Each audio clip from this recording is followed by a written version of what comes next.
Bueno, muy buenas noches.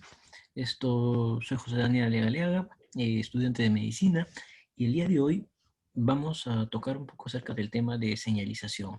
¿Por qué es importante tocar ese tema de señalización? Porque esto es un proceso el cual tiene mucho que ver con ¿qué? Con la comunicación que se da entre dos células. Entonces, para eso tenemos que entender cuál es la importancia de la comunicación. O sea, si, por ejemplo, tú te vas y sales de tu casa y estabas dejando la olla encendida, estabas dejando la cocina encendida, tienes que avisar a alguien de que tal vez, de que justamente está saliendo. Porque si no, tú no avisas, créeme que igual se va a enterar. La otra persona que se quede en tu casa se va a enterar. Pero se va a enterar ¿por qué? Porque va a percibir el olor a quemado. Entonces, si tú no quieres que se entere de esa manera, entonces, ¿qué cosa es lo que tienes que hacer? Pues avisarle. Entonces, tienes que comunicarle. Del mismo modo, es importante que que las células se comuniquen de forma eficiente. Eh, las células del sistema endocrino eh, comunican diversos tipos de actividades. El sistema inmunológico, ni qué decir, deben estar coordinados ¿para qué? Para eliminar agentes infecciosos, para eliminar células que tal vez están dividiéndose de forma descontrolada. ¿Qué pasaría si tu sistema inmunológico no se comunica bien, hay una alteración? Y podría devenir en algo llamado cáncer. Y entonces, si nosotros queremos entender cómo eh, se da esta comunicación y cómo tiene que ser esta comunicación de forma eficiente, vamos a entender luego cuáles son los procesos subyacentes, no solamente en el cáncer, sino en otro tipo de enfermedades infecciosas incluso. Entonces, vamos a hablar del tema. Pero antes, vamos a hablar acerca de una pequeña leyenda de trabajo de clase. Vamos a utilizar algunos recuadros, ¿ya? Recuadro rojo, y de aquí en adelante, lo vamos a utilizar ¿para qué? Lo vamos a utilizar para datos importantes. O sea, recordar y apuntar. ¿Ya? Recuerda y apunta. Cuadro verde, ¿para qué lo utilizamos? Datos explicativos. O sea, son datos que, si bien es cierto, todavía no tienen tanta relevancia, pero sirven ¿para qué? Para entender procesos, o son detallitos a tener en cuenta. No quiero que te lo, datos memorísticos, no quiero que te lo memorices ahora, sino que ya en el transcurso de la carrera, ya poco a poco lo vas a ir aprendiendo. ¿Está bien? Pero rojo sí, son las ideas que sí hay que llevarlas grabadas en piedra. Y amarillo, ¿qué cosa? Mnemotecnias o algunos trucos para recordar. También vamos a ver una terminología básica. Dos términos, ¿ya? Dos términos así sencillitos. Uno, fosforilar. Y dos, enzima con actividad quinasa o sinasa. Fosforilar, ¿qué quiere decir? Adicionar fósforo. ¿Está bien? Sencillo. Y enzima con actividad quinasa o sinasa, ¿qué quiere decir? Enzima que fosforila. Por lo tanto, sería una enzima que da fósforo. O sea, si yo le doy fósforo a alguien, yo le estoy fosforilando. ¿Está bien? Y por lo tanto, yo estaría teniendo una actividad quinasa o sinasa. Yo estaría teniendo una actividad quinasa o sinasa. ¿Está bien? Nuevamente, fosforilar es agregar fósforo. Por lo tanto, si yo doy fósforo a alguien, yo lo estoy fosforilando. Y al hacer eso, yo estoy cumpliendo con una actividad quinasa o sinasa. Yo me convierto en quinasa. Listo. Entonces, para que quede clara la idea, un pequeño esquema. Proteína quinasa o unas enzimas con actividad quinasa. Eh, ¿Por qué lo simbolizamos así? Bueno, en el caso de este muchacho musculoso, ¿por qué? Porque alguien con una mayor masa muscular me hace una actividad en un mayor, con una mayor eficiencia, con mayor velocidad. Y eso justamente es el trabajo de las enzimas. Ser biocatalizadores, hacer que las enzimas o que las reacciones se den más rápido. Entonces, y si tienen actividad quinasa, ¿qué hacen? Agregan fósforo. Muy bien. Pero proteína, ¿qué quiere decir? ¿Que van a agregar fósforo a quién? ¿A la glucosa? ¿A los lípidos? No. Van a fosforilar, o sea, agregar fósforo a quién? A una proteína. Entonces, mira, ahí está. Tienen ellos sus herramientas con lo que trabajan. Si son quinasas, ¿qué hacen? Dan fósforo. Y como el nombre es proteína quinasa, ¿a quién le van a dar fósforo? A una a una proteína. Entonces aquí tenemos a nuestra proteína. Y mira, un fosforito, dos fosforitos, tres fósforos. Entonces, ¿qué cosa me han hecho estas enzimas? Le han dado fósforo ¿a quién? A una proteína. Ah, como han trabajado con proteínas, decimos que una parte es su nombre, proteína.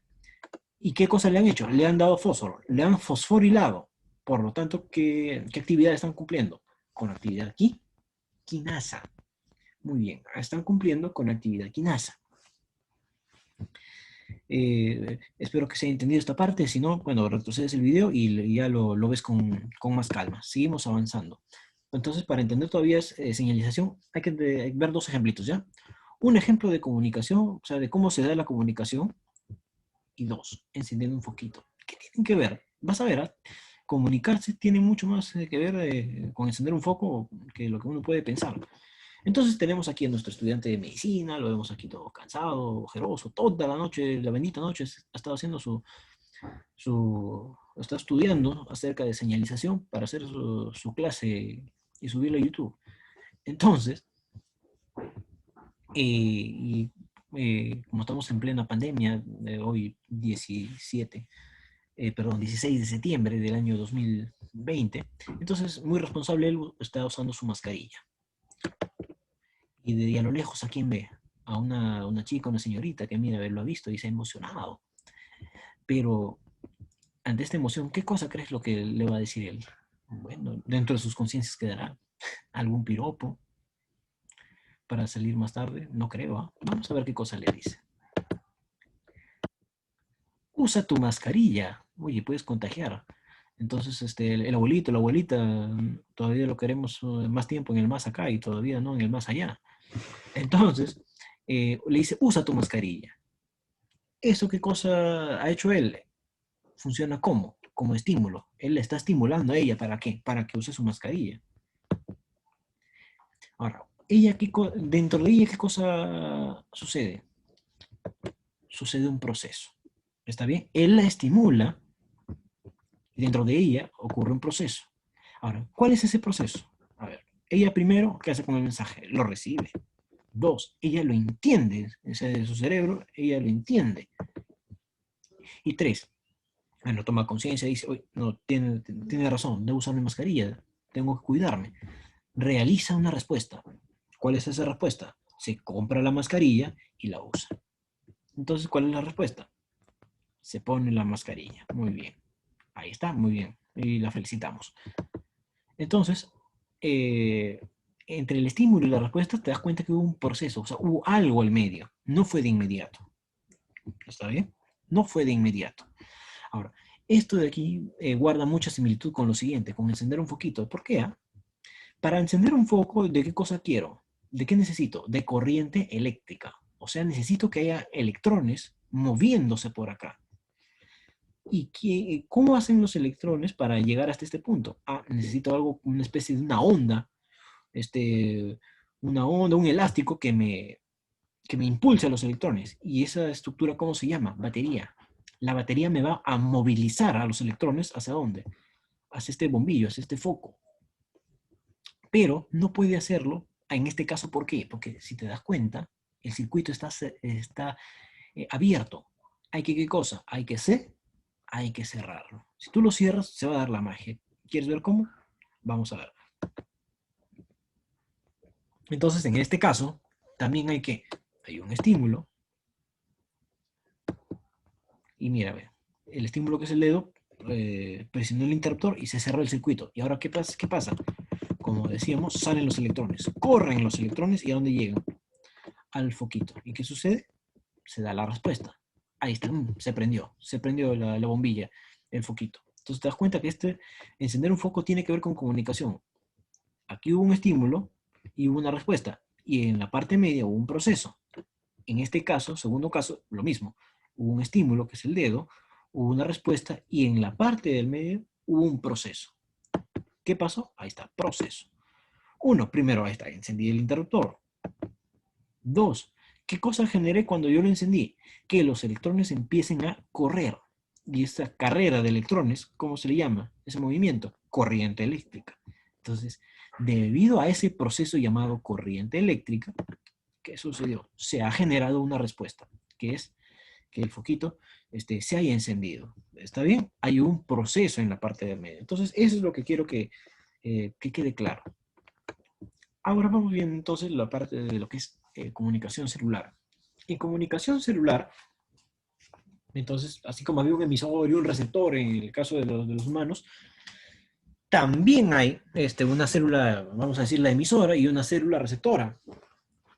Y si los humanos nos comunicábamos con palabras, bien sea habladas o escritas, ellas, ¿cómo se van a comunicar? A ver, vamos a ver. Entonces, decimos, muy bien, existe una célula emisora, y ella se comunica, le va a emitir la orden, no le va a decir, ponte la mascarilla, pero le va a dar una orden X, pero ¿mediante qué? ¿Mediante palabras? No, la orden se la da mediante qué? Mediante un mediador o señal extracelular. ¿Dónde está? Mira, aquí está, aquí lo vemos. Este de aquí, ¿quién es? Es el mediador o señal extracelular. Entonces, y por último, la célula receptora, ¿qué hace? Me capta el mediador. Me capta el mediador. ¿Qué sucedía en la chica cuando captaba la respuesta? Sucedía un proceso dentro de su cabeza. Ella entendía el mensaje. Entonces, cuando la célula receptora me capta el mediador, ¿qué cosa va a pasar? Atención, ¿eh? La molécula A, apareció A. Y luego de que aparezca A, ¿qué pasó? Apareció B. Y luego aparece C. Y cuando aparece C, al final la célula responde. Ahí está. El estímulo, hubo un proceso al medio, y aquí se está generando una respuesta. ¿Te das cuenta? Es similar a lo que había sucedido en los ejemplos pasados. ¿Qué sucede? El mediador, ¿qué hace? Desencadena un proceso, pero en este proceso, ¿quiénes están participando? A, B y C. Y A, B y C, ¿qué cosas son? Son moléculas. Por lo tanto, en el caso de la corriente, como era una corriente de electrones, hablamos de un proceso eléctrico. En este caso, es un proceso en el cual están participando moléculas. Vamos a hablar de un proceso molecular. ¿Qué sucede? ¿Qué hizo el mediador? Al actuar en la célula receptora, ¿qué cosa hace? Hace que las moléculas A, B y C interactúen. Ahí está, interactúen entre sí. Antes no estaban interactuando o interactuaban poco, eran medio tímidas. Tuvo que venir alguien a estimular. Y luego, ¿qué pasó? Ya empezaron a interactuar. Ahí está. El mediador señala esta celular. ¿Qué cosa desencadena? Un proceso molecular. Interacción entre moléculas. Por ejemplo, o sea, llega el mediador y ¿qué sucede? A. ¿A qué hace? Influye en B. Y como ahora B, ¿qué cosa hace? Influye en C. Y al final C, ¿qué cosa hacía? Hace que la célula emita una respuesta. Listo. Y eso es más o menos lo que sucede en la comunicación celular. Viene el mediador, llega a la célula receptora y ¿qué cosa va a desencadenar? A, B y C. ¿Qué cosas son? Moléculas. Por lo tanto, el proceso que desencadena es un proceso molecular. Entonces, eso es lo que debes tener en tu cabeza. Un proceso molecular que ha sido desencadenado ¿por quién? Por un mediador. Ahí está, proceso molecular nuevamente, importante. Entonces, ¿qué cosa es señalización? Decimos, es el proceso molecular generado ¿por quién? Por la acción de mediadores. Ahí está, mira, por el mediador. ¿Por quién ha sido generado esto? Por el mediador. ¿Y en qué contexto? En un contexto de ¿qué? De comunicación celular. Perfecto. Entonces, proceso molecular, no olvidar. ¿Qué cosa es señalización? Al toque, por reflejo. Proceso molecular. Y ahora otro término, traducción de señales. Traducción se explica sencillo. Imagínate que viajas, te vuelves médico famoso, inmunólogo, endocrinólogo, así de fama y prestigio internacional, y te vas de viaje a Estados Unidos. Y por azares de la vida, lo único que sabías decir en inglés, ¿qué cosa era? McDonald's, Coca-Cola, Kentucky Fried Chicken. No sabías decir nada más. Entonces hubo un problema para comunicarse. ¿De quién necesitas? De un traductor, para que lo que digas tú, la otra persona lo pueda entender, te pueda entender. Del mismo modo, aquí en el extracelular hay un mediador señal extracelular, pero este sería como el español que tú hablas. En cambio, A, B y C, que es el idioma que se habla dentro de la célula, sería como el inglés. ¿Está bien?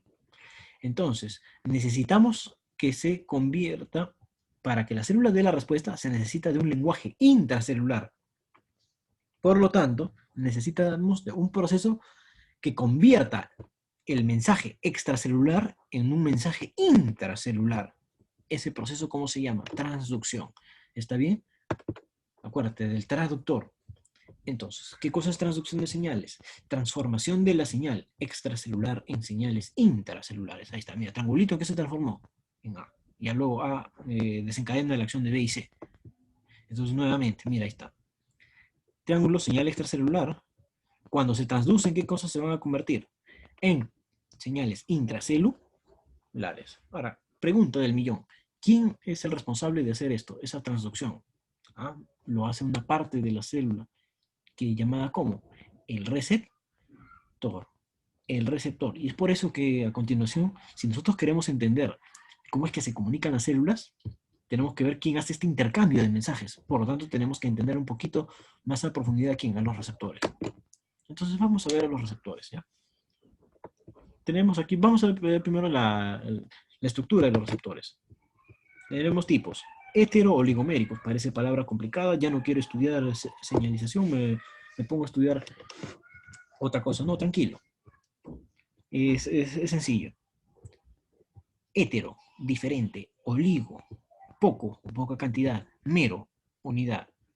O sea, los receptores hetero-oligoméricos son como estos que te he dibujado. ¿Cuántos son? ¿Muchos? ¿20, 30? No, son pocos. Ahí está. 1, 2, 3, 4, por ejemplo. O sea, son pocos. Mero es unidad. Entonces son pocas unidades. Y esas pocas unidades son diferentes entre sí. Hetero. Ahí está. Entonces, ya más o menos entendemos qué cosa significa heteroligoméricos. Ahí está. ¿Qué cosas son? Son receptores que tienen varias, ¿qué cosa? Subunidades, ¿ya? Tienen varias, o bueno, la palabra correcta sería pocas. Pocas subunidades y que son distintas. Ahora, vamos a ampliar una de ellas. Ahora, ¿de qué están hechas estas subunidades? Ahí está. Cada subunidad es una sola cadena de aminoácidos. O sea, si tú me preguntas esto, Daniel, ¿de qué está hecho? Esta subunidad está hecha de qué? De una cadena de aminoácidos, que está doblada o está plegada. Ahí está, mírame. Una sola cadena que está como dobladita o plegada. ¿Está bien? Y los otros tipos de receptores más sencillo todavía. Se les llama como monoméricos. Mono, uno, mero, unidad. Entonces tienen una sola unidad nada más. Ahí está, mira, uno solo. Ahora, clasificación. Ahora, ¿cómo vamos a clasificar al receptor? Hay tipos también, ¿ya? Vamos a, dependiendo de dónde están. Receptores intranucleares y receptores de membrana. Receptores intranucleares y receptores de membrana. Entonces, ahí está. Receptores de membrana son estos que están afuera, en la membrana. Y receptores intranucleares son estos receptores que se encuentran aquí, en la parte de adentro. Comenzamos con los intranucleares. Si hay receptores en la parte de adentro, y mira dónde te los he dibujado, pegaditos al ADN, así, pegaditos al ADN. ¿Para qué crees que haya receptores pegaditos al ADN? ¿Tendrá algo que ver con la expresión de los genes? Por supuesto. Entonces, ¿qué cosa o cuál es la función de los receptores intranucleares? Modifican fundamentalmente ¿qué cosa? La expresión de los genes. La expresión de los genes. Ahora, receptores de membrana. ¿Qué hacen los receptores de membrana? Permiten el paso de sustancia o transducen señales. O sea, un receptor de membrana como este de acá, ¿qué hace? Puede permitir que pase una sustancia, de iones, sodio, potasio, digamos, o en todo caso, ¿qué cosa puede hacer? Traducir señales. Ya explicamos que lo que era traducir, o sea, convertir información de un tipo en otro tipo intracelular. Uy, amarillito. ¿Eso qué quiere decir? Mnemotecnia. ¿Quiénes son los receptores de membrana? Son tres. Te vas a acordar la mnemotecnia. El musculoso, dice así, ¿eh? El musculoso o el fisicoculturista abre la puerta y aquí a quién despierta, a los vagos. ¿Ya? Estos vagos que hemos puesto aquí, luego te voy a decir quiénes son, pero por ahora apréndetelo así. Imagínate, un musculoso hombre de 2 metros de altura y con un brazo del tamaño del grosor de tu pierna, abre una puerta y ¿a quién me va a despertar? A los vagos. Te voy soplando, congresistas. ¿Está bien? Ellos son los receptores de membrana. ¿Por qué? Luego te lo digo. Entonces, primero vamos a ver los receptores nucleares. ¿Está bien? Perfecto. Ahora, ¿qué tipo de moléculas usan receptores nucleares? Ahora, si son receptores nucleares, o sea que están aquí adentro en el núcleo, ¿qué quiere decir? Que han tenido que cruzarme la membrana celular y luego atravesar los poros nucleares. Entonces, ¿qué tipo de moléculas me atraviesan la membrana? Si tú recuerdas, la membrana tiene naturaleza lipídica, es una bicapa lipídica. Por lo tanto, las moléculas que me atraviesan la membrana, fundamentalmente, ¿quiénes son? Hormonas de naturaleza lipídica, que como son apolares, decimos, ahí está, cruzan la membrana lipídica. Ejemplo, hormonas sexuales. O sea, tú vas a escuchar testosterona, vas a escuchar estrógenos, progesterona, ¿y tú qué cosa vas a decir? Ah, al toque. Tienen receptores nucleares. Cuando estudies tu clase de sistema reproductor, o por ejemplo estudias sistema renina, angiotensina, aldosterona, la aldosterona, que es procede en la corteza suprarrenal, en la corteza suprarrenal también tiene su receptor aquí en el núcleo. ¿Está bien? Lo repasas luego. Y la otra, bueno, las hormonas tiroideas también, y el óxido nítrico. Esto de aquí me lo repasas luego, pero solamente quiero que te quedes con la idea de hormonas de naturaleza lipídica. Ahí está, entonces tenemos una hormona de naturaleza lipídica acá. ¿Qué hace? Cruzó. ¿Está bien? Listo. Entonces, así más o menos llegan las moléculas lipídicas a su receptor. Ahora, respecto a la estructura, son monoméricos. Son monoméricos. ¿Qué quiere decir? Que tienen una sola unidad. También ya lo vimos. Ahí está, monomérico. Oye, un momento, Daniel, ¿no me habías dicho que eran monoméricos, que tenían una sola unidad? Aquí me parece que hay, mira, una, dos, tres y cuatro. No, tranquilo. Está bien, todo esto forma parte de una sola cadena de aminoácidos, solo que tiene varias regiones o dominios. ¿Cuántos específicamente? Tres. Ahí está. El dominio A, el dominio B y el dominio C, por último. ¿Está bien?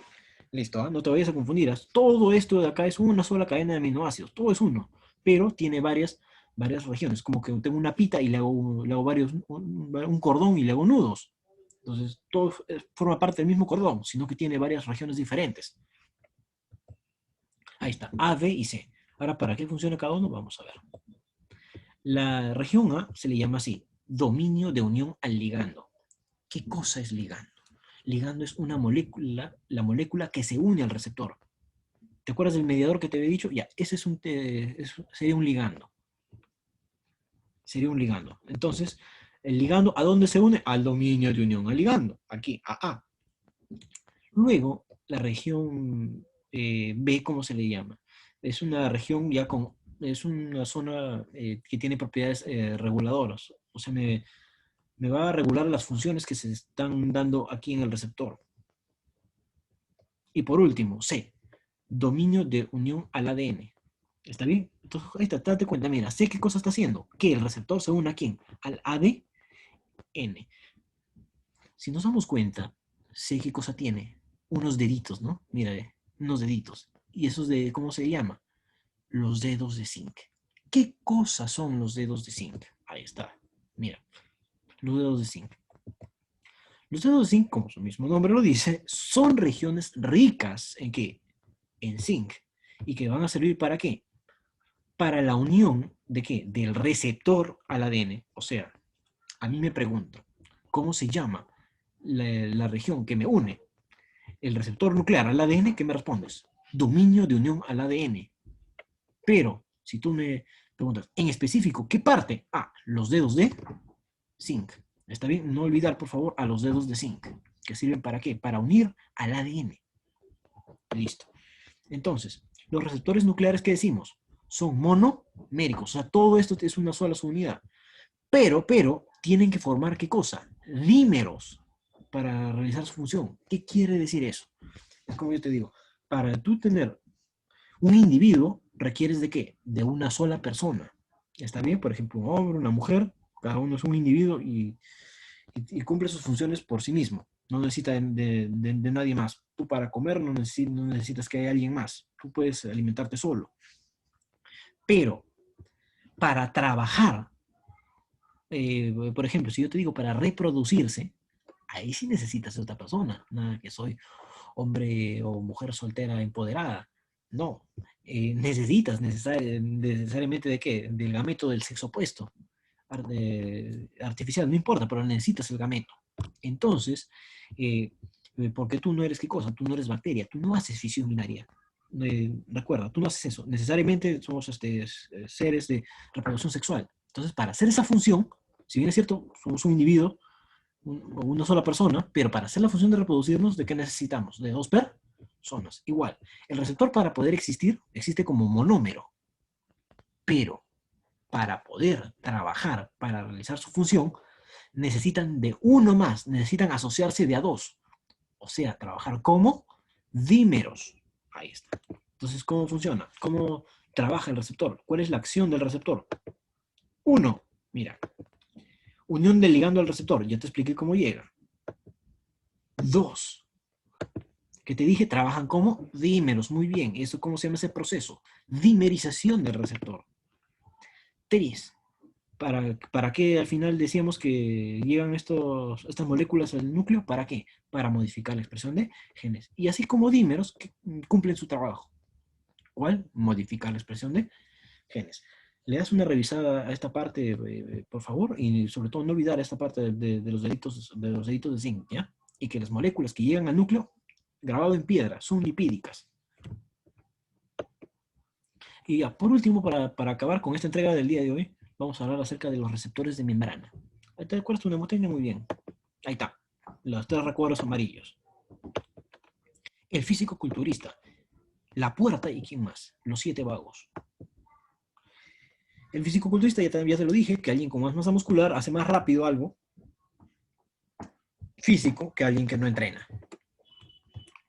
Estos receptores que decíamos hacen actividades rápidas, o sea, son como enzimas, estos receptores. Por lo tanto, ¿cómo le llaman? Los receptores enzima. ¿La puerta para qué sirve?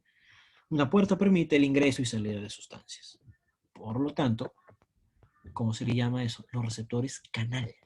¿Ya? Cuando tú escuches receptores canal, ¿de qué se encargan? De permitir ingreso y salida de sustancias. Y aquí los siete vagos. Estos de aquí, como digo, son tus padres de la patria, pero aquellos que se van a dormir al Congreso, los que no hacen nada. Y no es tanto que no hagan nada aquí en la membrana, sino que yo te había dicho que los receptores que hacían transducían un mensaje. ¿Te acuerdas? Extracelular e intracelular. Pero aquí, los que hacen el trabajo no son tanto acá los receptores, por eso le pongo los vagos, los siete vagos, sino quiénes, sus asesores. Entonces, mira, ¿quién hace la transducción? Aquí, los asesores. Entonces, nuevamente, para que no te olvides, los siete vagos, los que envían el mensaje, propiamente, ¿quiénes son? Son estos tres, que en conjunto, ¿cómo les llaman? La proteína G. Entonces tenemos aquí al receptor. Y tenemos aquí a quién? A sus asesores. ¿Cómo se llaman los asesores? Los que hacen el trabajo. La proteína G. Muy bien, la proteína G. ¿Está bien? Por lo tanto, ¿cómo se llama? Receptores que están unidos o acoplados o asociados a qué? A proteína G. Y hasta ahí llegamos el día de hoy. Ya en próximas entregas estaremos hablando más de detalles de cada uno de estos tipos de receptores y otras vías de señalización. En resumen, ideas. Entonces, señalización. Señalización, ¿qué cosa era? Era un proceso A, eléctrico, B, de palabras o C, molecular. Muy bien, era un proceso molecular. Eran reacciones moleculares, interacción entre moléculas y debido a quién? Desencadenadas por el mediador. Los receptores nucleares, ¿qué decimos? ¿Qué hacen? Modifican la expresión de los genes. Y por último, las moléculas que atraviesan la membrana, principalmente, ¿qué naturaleza tienen? ¿Proteica o lipídica? Hidrófila, tienen naturaleza. A ver, te espero, pones pausa y lo piensas. Naturaleza muy bien, lipídica. Si has contestado las tres, te felicito. Excelente, estamos en buen camino. Preguntas, a ver, preguntas. A ver, elemento químico que participe en la fijación de receptores al ADN en el núcleo. O sea, ¿quién es el elemento que me ayuda a unirme al receptor nuclear al ADN? ¿Quién es? ¿Te acuerdas? Unos deditos me parecían, ¿no? Los dedos de zinc. Ahí está. Entonces, Marcamos aquí el zinc. Muy bien, deditos de zinc. Y la última ya para despedirnos, ¿cuál de las siguientes moléculas no tiene receptor en el núcleo? A ver, aldosterona, datito, las que terminan en ona, ¿qué sucede? Son derivados, derivan del colesterol en muchos casos. Entonces, colesterol lípido, la A es lipídica, por lo tanto, su receptor sí está en el núcleo. Testosterona, ahí está, otra ona, mira, T3, te decíamos que las hormonas tiroideas está T3 también. Estradiol, el estradiol es una hormona femenina, ¿ya? Es un tipo de estrógenos en la mujer, por lo tanto, hormona sexual, tiene receptor en el núcleo. En cambio, la adrenalina no, la adrenalina, como lo vamos a ver en una clase posterior, tiene receptor ¿dónde? Tiene un receptor de membrana, tiene un receptor de membrana. ¿Está bien? Entonces marcamos adrenalina. Muchas gracias por haber escuchado la clase del día de hoy. No te olvides de dar like y suscribirte si te ha gustado la clase y sobre todo de dejar tus comentarios, alguna comentario acerca de la clase o también de qué tema quisieras que se toque en algún futuro, así con animaciones, bonito y explicando con ejemplos, tal vez lo que algunos libros lo hacen algo abstracto. Con todo gusto vamos a, pues darles el apoyo mediante este medio. Y bueno, muy buenas noches con todos y muchas gracias.